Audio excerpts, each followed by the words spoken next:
Hello everyone, this is Kasim Qureshi. Hotspot study करेंगे आज के सेक्शन में। हॉटस्पॉट मतलब जो मोबाइल से हम हॉटस्पॉट देते हैं वो वाले हॉटस्पॉट की बात नहीं हो रही है। हॉटस्पॉट का यहाँ पे मतलब है बायोलॉजिकली बायोडाइवर्सिटी जो है एक पर्टिकुलर एरिया पे आके कॉन्सेंट्रेट हो जाती है, उसको हम बोलते हैं हॉटस्पॉट। ठीक है, जैसे कि अगर मैं इंडिया का ये सर्दर्न मोस्ट पार्ट है, ओके, ये गुजरात वाला पार्ट है, तमिलनाडु, ये कन्याकुमारी। ओके, अब अगर मैं मुंबई की बात करूँ, somewhere here is Mumbai. Okay, यहाँ पे कहीं पे मुंबई है। मुंबई में आपको हर एक नेशन के, ओके, हर एक स्टेट के लैंग्वेजेस कॉम्बिनेशन में मिलेंगे। यहाँ पे आपको मराठी बोलने वाले भी मिलेंगे, ठीक है, यहाँ पे आपको गुजराती बोलने वाले भी मिलेंगे, राइट। देन यहाँ पे आपको पंजाबी बोलने वाले भी मिलेंगे, देन कन्नड़ लैंग्वेज बोलने वाले भी मिलेंगे, तमिल लैंग्वेज बोलने वाले भी मिलेंगे। सारी लैंग्वेजेस का मिक्सचर यहाँ पर है और हर एक दो घर के बाद में लैंग्वेजेस जो है चेंज हो जाती है। ओके, तो यहाँ पे collection of various language at a place हुआ है। वैसे ही जब collection of various animal, different animals at a particular place हो जाता है तो उसे हम कहते हैं बायो हॉटस्पॉट। क्या बोलेंगे? Hotspot of biodiversity. समझ में आ गया हॉटस्पॉट का मतलब क्या होता है? इंडिया जो है ये एक बहुत बड़ा हॉटस्पॉट है। ओके, अब पूरे इंडिया को हॉटस्पॉट नहीं बोल सकते, कहीं कहीं कुछ एरियाज वहाँ पे ऐसे होते जिसको हम हॉटस्पॉट डिक्लेयर कर सकते हैं। महाराष्ट्र में भी हॉटस्पॉट है, सबसे ज़्यादा आपको जो हिमालयन रेंजेस होते हैं वहाँ पे आपको हॉटस्पॉट मिलेगा। ओके, बहुत सारे एनिमल्स वहाँ पे आपको ऐसे देखने को मिलेंगे जो आपने कहीं नहीं देखे रहेंगे पूरे इंडिया में। तो ये जो एरिया है जहाँ पे बहुत ज़्यादा भर के एनिमल्स मौजूद है, ऐसे एरिया को हम क्या बोलेंगे? बायोलॉजिकल हॉटस्पॉट बोलेंगे। ठीक है, अब ये आपको बायोलॉजिकल हॉटस्पॉट समझ में आ गया। टोटल वर्ल्ड में 34 बायोलॉजिकल सेंसिटिव हॉटस्पॉट है। ओके, या थे बोल सकते हो क्योंकि अब आस्ते आस्ते डिक्लाइन हो रहा है। ठीक है, तो ये जो 34 बायोलॉजिकल हॉटस्पॉट है पूरे वर्ल्ड में, okay, it is approximately using 15.7% of earth area. Earth का 15.7% area is occupied by this biological hotspot. ठीक है, इसमें से 86% ऑफ बायोलॉजिकल हॉटस्पॉट जो है वो डिस्ट्रॉय हो चुका है। होगा नहीं बोल रहा हूँ, हो चुका है, और कितना होगा वो पता नहीं। ओके, तो 86% of area of this land ये जो है ये तो डिस्ट्रॉय हो गया है। ठीक है, अब करंटली अगर मैं बात करूं तो सिर्फ 2.3% of area on earth is left with sensitive hotspot. ठीक है, मतलब आप इस फिगर से अंदाज़ा लगा सकते हो कि पहले क्या था और अब आस्ते आस्ते हम कहाँ पे आके रुक गए हैं। ओके, तो ये सारी चीज़ें आपको फिर मेरे पिछले लेक्चर से कनेक्ट करेंगी कि कंजर्वेशन आपको करना है, एनवायरनमेंट का आपको ध्यान देना है, अवेयरनेस आपके आसपास क्रिएट करना है कि अगर हम प्लांट्स को कट कर देंगे तो प्लांट्स के ना होने से क्या क्या इम्पैक्ट आपकी लाइफ में आ सकता है। ठीक है, डिजास्टर्स को एक्सप्लेन करना है। ये सारी चीज आप रिस्पॉन्सिबल हो क्रिएट करने के लिए, किसी और के माइंड में एक पिक्चर क्रिएट करने के लिए कि आने वाला फ्यूचर अगर हम ऐसे ही करते रहेंगे तो आने वाला फ्यूचर जो है, आने वाला जनरेशन जो है, उनके लिए क्या रहेगा अर्थ के ऊपर। ठीक है, ये आपकी रिस्पॉन्सिबिलिटी है। हम एक सोशल रिस्पॉन्सिबल सिटीज़न है इंडिया के, जो ये सारी चीज़ों का हम ध्यान रखेंगे। आपकी स्टडीज़ में ये सारी चीज़ें इंक्लूड करने का मकसद ही यही है कि ये जो फिगर है ये और डिक्रीज नहीं होना चाहिए, डिक्लाइन नहीं होना चाहिए, वापस से उसका फिगर जो है मेंटेन होना चाहिए। ठीक है, तो ये हो गया। इसके बाद में आप अवेयरनेस बताया मैंने, एजुकेशन के थ्रू भी आप उसका अवेयरनेस कर सकते हो। ठीक है, तो बायोलॉजिकल हॉटस्पॉट आपको समझ में आ गया। अब मैं आपको एक असाइनमेंट देता हूँ रिलेटेड टू इंडिया, ठीक है। इंडिया में कितने बायोलॉजिकल हॉटस्पॉट है वो आपको फाइंड करना है और उसका फिगर आउट करना है। उसका एक छोटा सा इंफॉर्मेशन जो है वो आपके टेक्स्ट बुक में दिया है कि कितने स्पीसीज़ है, उसमें से कितने स्पीसीज़ एनिमल की कैटेगरी में है, कितने स्पीसीज़ प्लांट्स की कैटेगरी में है, ठीक है। तो वो एक आपका छोटा सा असाइनमेंट है, वो आप वर्क कंप्लीट करके रखना। जब कभी अपना लाइव सेक्शन रहेगा उसमें हम लोग उसको देख लेंगे, ठीक है। Get an amazing chance to win giveaway at Study Buddy contest. Refer to your friends and get exciting gifts every week. Hello students, मैं लाया हूँ आपके लिए और आपके दोस्तों के लिए एक बहुत ही खास खबर। मैं और आपके फेवरेट टीचर्स लेके आ रहे हैं एक अमेजिंग गिव अवे स्टडी बडी कॉन्टेस्ट, जहाँ पर आप और आपके सारे फ्रेंड्स एक साथ तैयारी कर सकते हैं। जी हाँ दोस्तों, नून लेके आया है स्टडी बडी कॉन्टेस्ट, जहाँ पर आप आपके सभी दोस्त एक साथ पढ़ाई कर सकते हैं। आपको सिर्फ अपने दोस्तों के साथ आपका यूनिक लिंक शेयर करना है, जिससे वो नून के क्लासेस अटेंड कर सकते हैं। अब खास खबर की बारी, हम हर हफ्ते एक गिव अवे करने वाले हैं जिसमें आप जीत सकते हैं बहुत सारे प्राइजेस।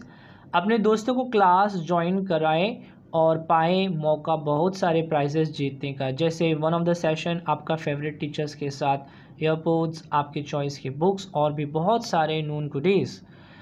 और सिर्फ यही नहीं, हमारे पास एक मेगा प्राइज़ जो एक बहुत बड़ा सा सरप्राइज़ होगा बच्चों के लिए।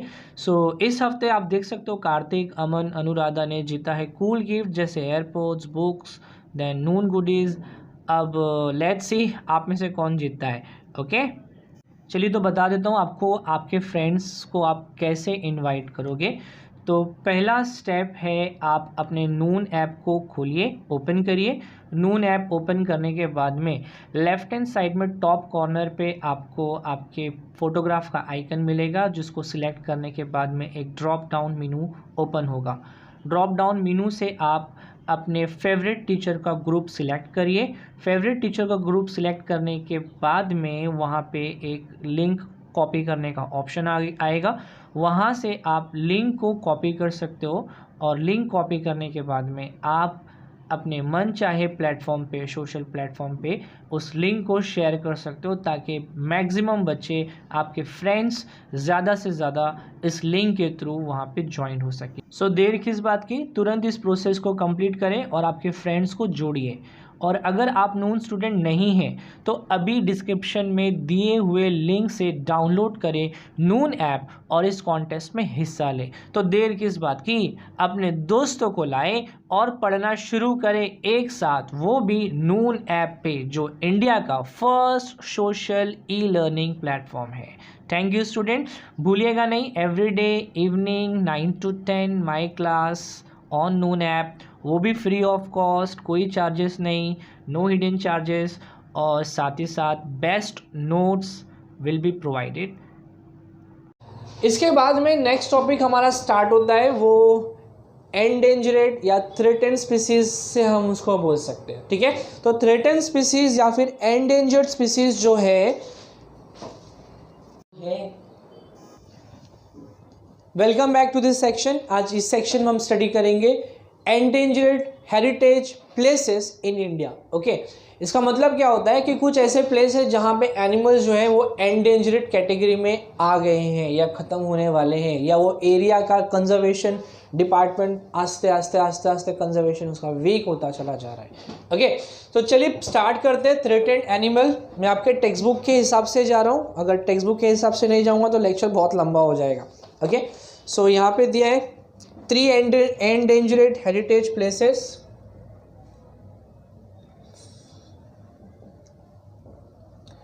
Three endangered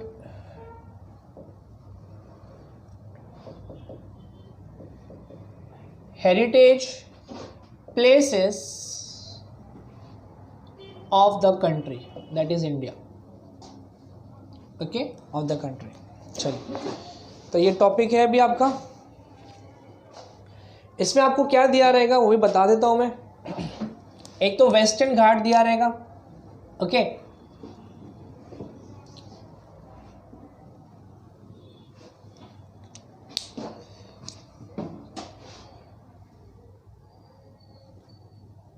लिख देता हूँ। नंबर 1 मैंने बोला वेस्टर्न घाट, वेस्टर्न घाट, ओके। सेकंड जो है वो मानस सेंचुरी है, और बेटा थर्ड वाला सुंदरबन करके दिया रहेगा। देख लेते एक एक करके क्या है ये। तो फर्स्ट मैंने जो बताया आपको वेस्टर्न घाट, तो western Ghat of course western east में तो होगा नहीं, मतलब बंगाल साइड में या बांग्लादेश साइड में उस तरफ तो होगा ही नहीं। तो अगर इंडिया की बात करें तो अगर ये साउथ पार्ट है तो इसमें से ये वाला पार्ट जो है ये तो आपका ईस्ट है, करेक्ट। और ये जो कंप्लीट जोन आता है यहाँ पे जो घाट रहेगा ये दिस विल बी और वेस्टर्न घाट, ठीक है। तो अब नाम आप आसानी से बता सकते हो कि ये गुजरात है, गुजरात के नीचे महाराष्ट्र है, महाराष्ट्र के नीचे गोवा, गोवा के नीचे तमिलनाडु, केरला, ये लाइन से आपका वेस्टर्न घाट आ जाएगा, ठीक है। तो लिख देता हूँ वेस्टर्न घाट मतलब गुजरात, ठीक है। गुजरात के बाद Maharashtra, then Goa, after Goa Tamil Nadu, okay, then Kerala. तो ये हो गया आपका वेस्टर्न घाट। इस वेस्टर्न घाट में आपको जो एनिमल्स मिलेंगे उनका जो हैबिटेट्स है, so this western Ghats form the habitat of Asiatic lion and wild bison, okay. So in this region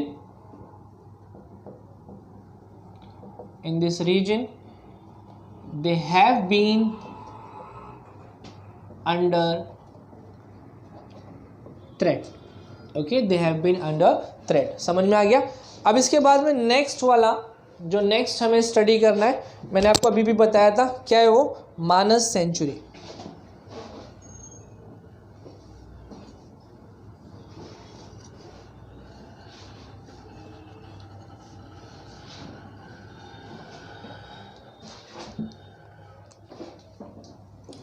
तो number second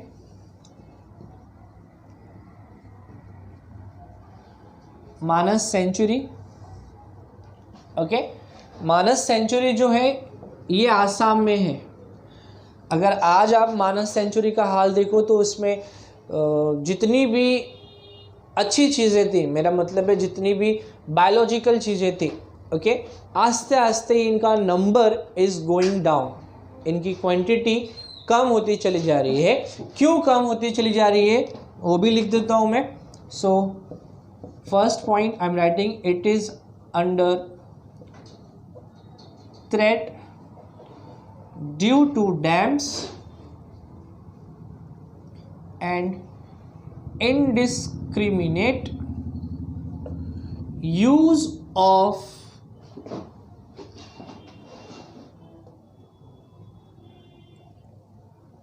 natural things, okay। इसके बाद में यहाँ पे जो आपको मिलते हैं एनिमल्स, लाइक हर एक एरिया का एक अलग स्पेशलिटी होती है। तो गुजरात में लाइन की स्पेशलिटी है, ओके। वैसे ही आसाम की बात करें तो बेटा आसाम के अंदर आपको टाइगर्स की वैरायटीज मिलेंगी। इनफैक्ट टाइगर्स का रिजर्व्ड है ये फॉरेस्ट, ओके। और इसके साथ ही साथ यहाँ पे स्पेशल एनिमल आपको राइनो मिलेगा, ठीक है। तो फर्स्ट मैंने आपको टाइगर बता दिया, सेकंड राइनो रहेगा, okay. Are present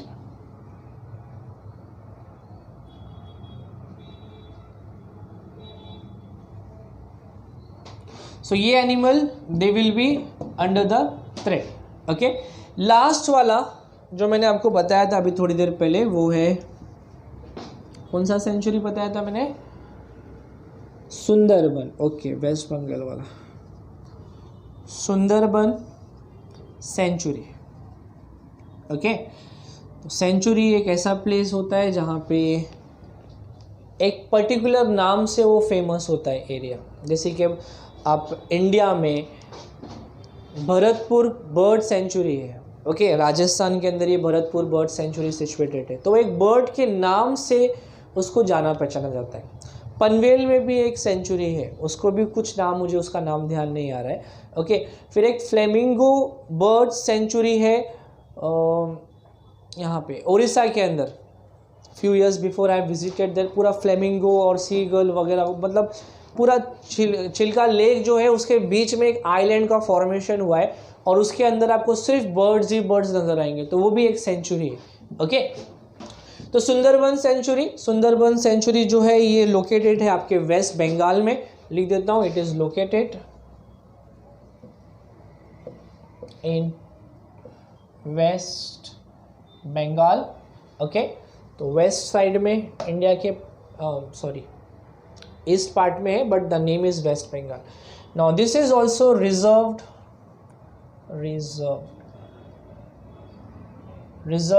for tigers.